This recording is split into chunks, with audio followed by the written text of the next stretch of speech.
मुंबईतल्या मिठी नदीतला गाळ काढण्याच्या कामात भ्रष्टाचार प्रकरणी तपासाची व्याप्ती वाढवण्याच्या सूचना या प्रकरणी तपास करत असलेल्या SIT अर्थात विशेष तपास पथकाला देण्यात येतील असं प्रभारी मंत्री उदय सामंत यांनी आज विधान परिषदेत प्रश्नोत्तराच्या तासात सांगितलं।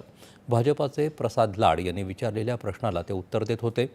मिठी नदी गाळ उपसा प्रकरणी 2019 ते 2021 या 3 वर्षात 65 कोटींचा घोटाळा झाल्याचं समोर आलं असून यात काही जणांना अटकही करण्यात आल्याची माहिती सामंत यांनी दिली। या प्रकरणाचा तपास करणाऱ्या विशेष तपास पथकाला तपासाची व्याप्ती वाढवून 2006 पासून चौकशी करायच्या सूचना देण्यात येतील आणि लवकरात लवकर तपास पूर्ण करण्यात येईल असंही त्यांनी सांगितलं। मिठी नदीतून नेमका किती गाळ काढला गेला आणि तो कुठं टाकण्यात आला याबद्दल SITला पुरेशी माहिती मिळालेली नसून त्यांनी वेळ वाढवून मागितला आहे असंही त्यांनी नमूद केलं। या प्रकरणाचा तपास राजकारण न करता व्हावा, यात जे सामील असतील त्यांना शोधून काढू तसंच निर्देश SITला दिलेले आहेत असं आश्वासन सामंत यांनी दिलं। यानंतर